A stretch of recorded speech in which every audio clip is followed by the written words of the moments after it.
Hey guys, Mika here, and I'm bringing you a fantastic instrument, and it boasts some pretty spectacular wood that I really haven't seen wood like this. And when I was looking at it at first, I was like, "Huh, what is that?" And I was just at a loss. Like I was trying to guess, like, is it?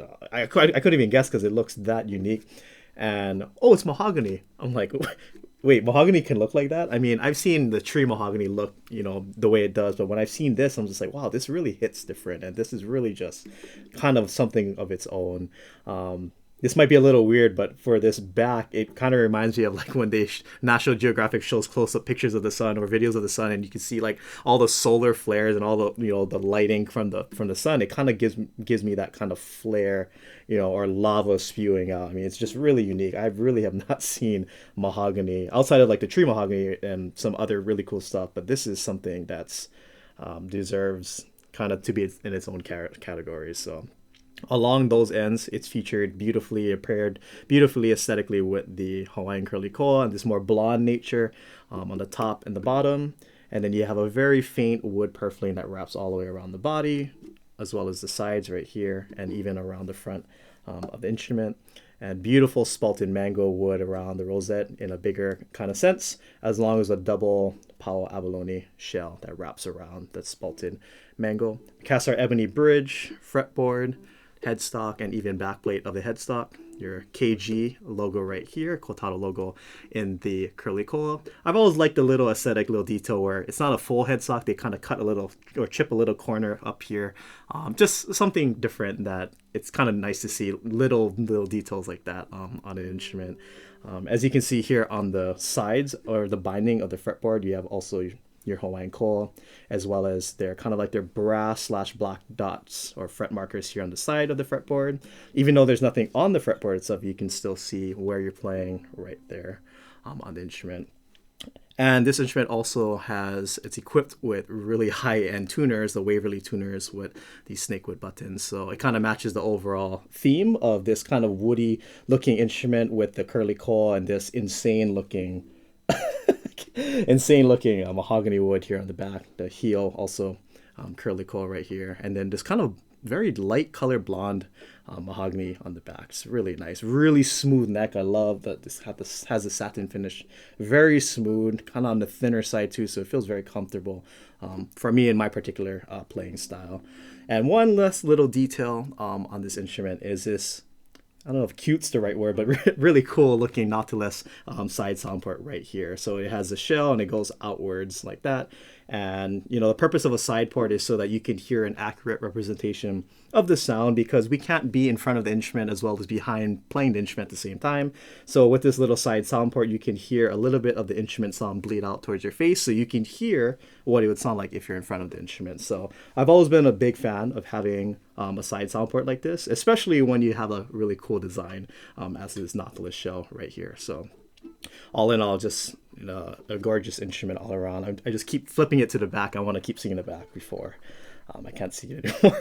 So it's absolutely phenomenal instrument. Now getting into the sound, Kotaro's instruments are, I love how rich, loud, vibrant. I mean, it's oozing with tone, it's oozing with projection. It's a loud instrument. There's a lot of oomph in the instrument just from this logi and the top two strings. It's filling the room already, and I don't even have to like pluck really hard. I can just go real light, but then when you hear all the other strings, it's just really wonderfully balanced. I love how crystal clear that A string is. Nice vibrato, a 15th fret. It's just super clean. You can hear the vibrato really nicely. Just really, the resonance just sits really, everything meshes really well together. So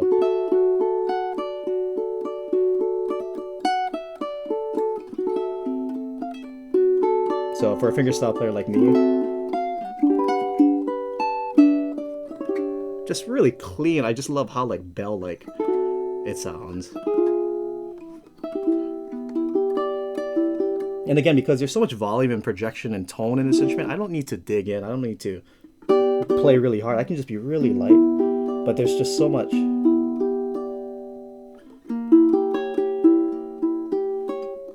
so much just good things going on in this instrument.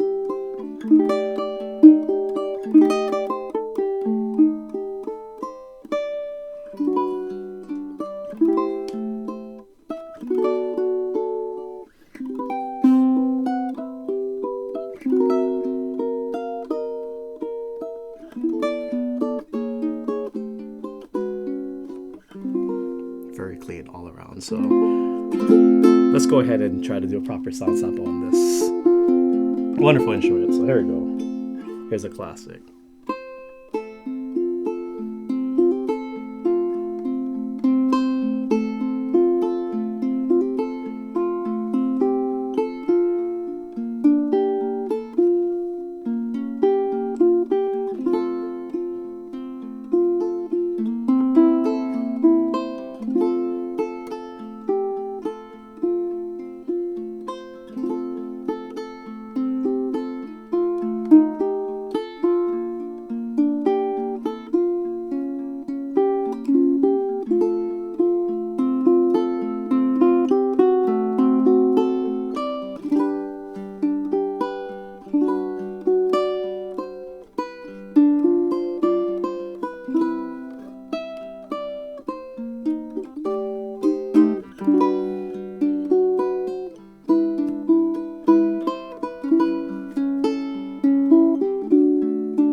So as you can see, just absolutely clean, plays like butter. Every single thing is just so pristine bell-like.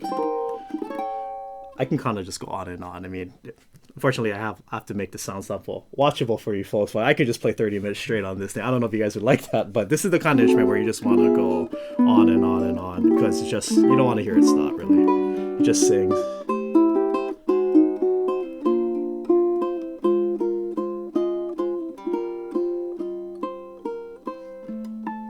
Also harmonics. Don't even get me started on harmonics.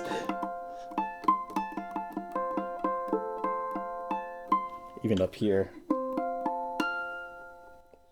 Like a bell. It's pretty clean. So this is what this instrument would sound like with a little bit of strumming. As you can see, I'm not even trying to strum loud. This just has the power behind it.